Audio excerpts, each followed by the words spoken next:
Bismillahirrahmanirrahim. Assalamualaikum warahmatullahi wabarakatuh. Halo semuanya, kembali lagi dengan saya, Dr. Hewan Sri Wahyuni. Pada kesempatan kali ini, saya akan mencoba membahas tentang kapan sih jadwal obat cacing pada sapi.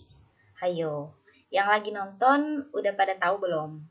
Kalau misalnya pemberian obat cacing pada ternak sapi maupun itu ternak apapun ya, baik itu sapi, kambing, dan ternak yang lainnya itu memiliki jadwal. Jadi, kita sebagai peternak seharusnya memiliki catatan terkait dengan kapan pemberian pertama, kemudian untuk selanjutnya, pemberian selanjutnya, dan kapan lagi akan diberikan. Seperti itu ya. Nah, jadi kita akan membahas pada video kali ini tentang jadwal pemberian obat cacing pada ternak sapi kita.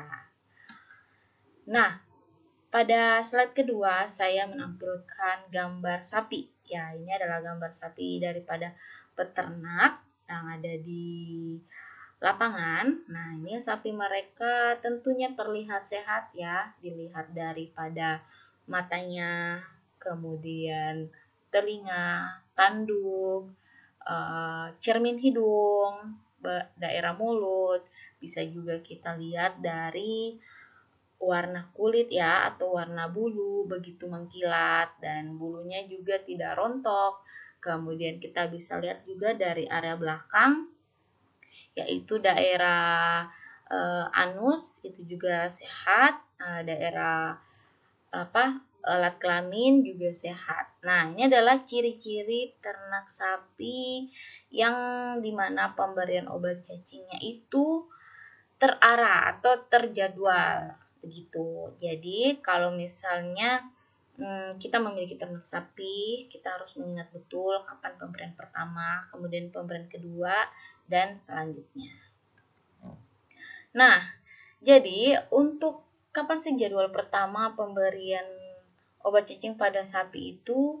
Yaitu pada pedet ya, pada pedet dengan usia minimal 2 bulan. Nah, usia pedet 2 bulan sudah bisa diperbolehkan untuk meminum obat cacing dengan takaran atau dosis tertentu ya. Jadi setiap umur ataukah setiap berat badan yang berbeda, itu pemberian obat cacingnya juga berbeda. Jadi jangan disamakan. Nah, atau seperti ini, kalau misalnya pedetnya Bapak, Ibu, atau peternak yang lagi nonton sudah mulai memakan rumput, ya itu tandanya sudah bisa diberikan obat cacing.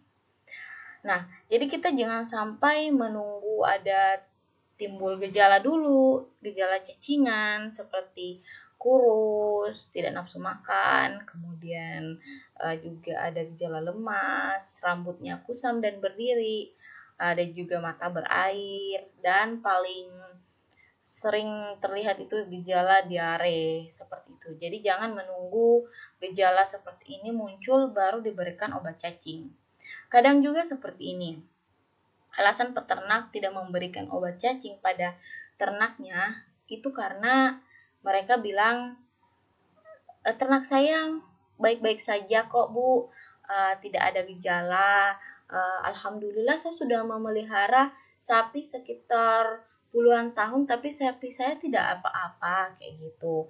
Tapi tetap ya, kalau misalnya ternak sapi tidak diberikan obat cacing, itu tentu akan ada gejala seperti kurus atau misalnya rambutnya berdiri, tentu itu pasti akan muncul. Cuman terkadang peternak tidak menyadari atau tidak mengetahui bahwa ternak sapinya itu terpapar oleh cacingan seperti itu. Jadi jangan sampai ya kalau misalnya kita mau menjadi seorang peternak, apalagi sekarang ini banyak adanya peternak milenial seperti itu, tentu kita harus mengetahui ilmu dasar seperti ini.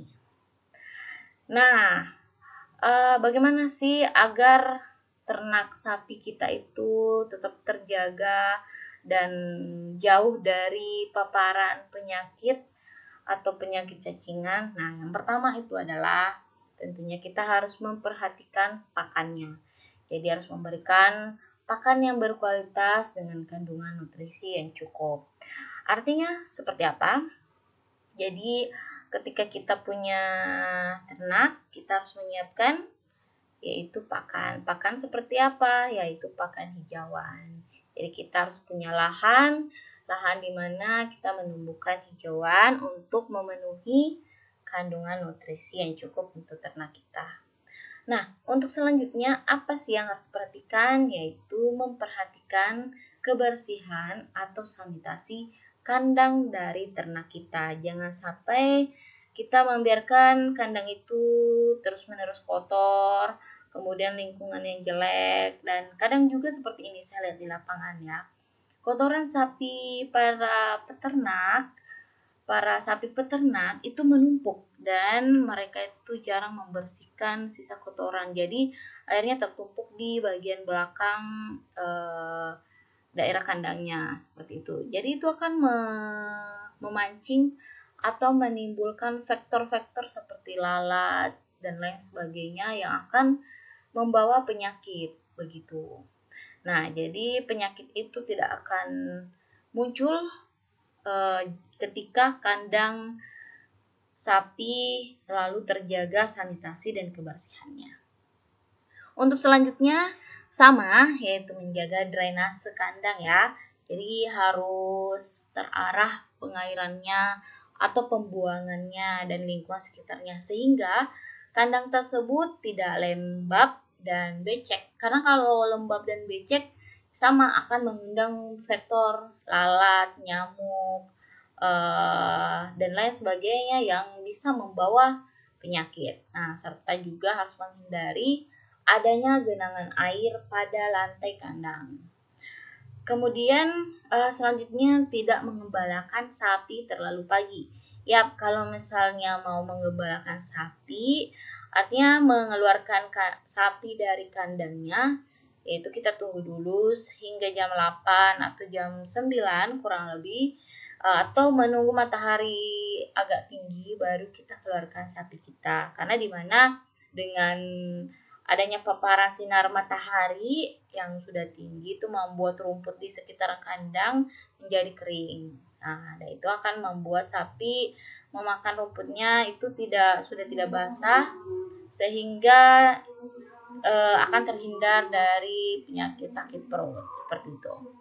Untuk selanjutnya melakukan pemeriksaan kesehatan. Nah, ini sangat penting ya. Jangan berpikir bahwa ternak saya sehat, saya tidak usah memanggil petugas kesehatan hewan atau dokter hewan setempat karena ternak saya sehat.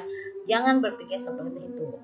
Maupun ternak kita sehat atau seperti apa, tentu kita harus memanggil orang yang ahli di bidangnya untuk melakukan pemeriksaan. Jangan sampai ada hal-hal yang luput dari pandangan dari peternak. Dan juga tentunya harus memperhatikan program pemberian obat cacing secara teratur, yaitu minimal 3-6 bulan sekali. Nah, jadi ingat, kalau misalnya Bapak Ibu memberikan obat cacing pada pedet Bapak Ibu sekitar usia 2 bulan, jadi tentu itu harus dijadwalkan. Jadi sekitar umur 2 bulan, berarti nanti diberikan lagi pada usia, bisa diberikan pada usia 7 bulan atau 8 bulan kemudian gitu. Nah, begitu selanjutnya harus dilakukan atau diberikan secara rutin. Nah, apa yang diberikan itu adalah obat cacing, di mana obat cacing tersebut mengandung bahan albendazole yang efektif untuk mengatasi larva cacing, yaitu dengan dosis berat badan 150-300 kg. Obat cacing diberikan sebanyak 2 bolus. Jadi kalau misalnya usianya sekitar usia dewasa, jadi terus beratnya itu 100, itu bisa diberikan setengah dari 1 bolus itu. Kemudian kalau pedet diberikan 1/4-nya dari 1 bolus tersebut. Namun ada kok yang khusus untuk ukuran pedet, jadi bisa langsung diberikan seperti itu ya. Kemudian ketika ingin misalnya membeli obat cacing, harap harus memperhatikan kandungannya, harus ingat bahwa kandungannya itu albendazole. Nah, jadi selain daripada itu, kalau ada yang menawarkan obat cacing tapi kandungannya bukan yang terkait dari albendazole, itu berarti bukan khusus untuk ternak, bisa jadi itu khusus untuk manusia yang diberikan kepada ternak. Jadi obat cacing tersebut bisa membasmi semua cacing di saluran pencernaan dan saluran pernafasan pada hewan ruminansia, khususnya sapi seperti helminthiasis ya, seperti cacing helminthiasis, Haemonchus, Ostertagia, Trichostrogylus dan lain-lain. Dengan dosis dan cara pemakaian atau pemberian yang diberikan secara oral, yaitu secara langsung kepada ternak tersebut.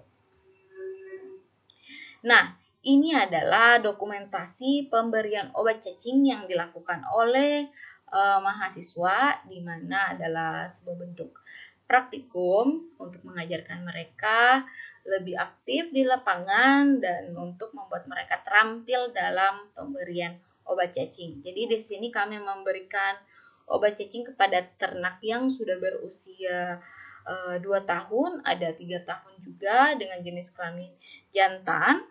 Nah, di sini kita tidak memberikan obat cacing pada ternak sapi betina karena beberapa di antaranya sudah ada dalam keadaan bunting. Karena pemberian obat cacing dalam keadaan bunting, khususnya sapi betina, itu akan membuat ternak sapi betina tersebut bisa keguguran. Begitu.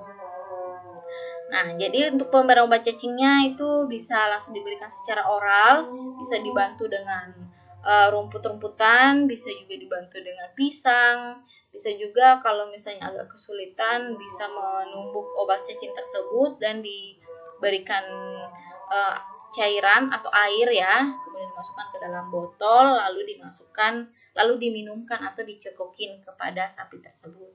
Kalau misalnya sangat kesulitan, tapi kalau sudah terbiasa bisa langsung diberikan secara langsung kepada ternak sapi tersebut. Yap, begitu aja mungkin yang bisa saya sampaikan pada video kali ini. Semoga bermanfaat dan jangan lupa like, share, dan subscribe. Oke, kita akan bertemu lagi pada kesempatan video selanjutnya. Oke, sekian dan terima kasih. Wabillahi taufik wal hidayat. Wassalamualaikum warahmatullahi wabarakatuh.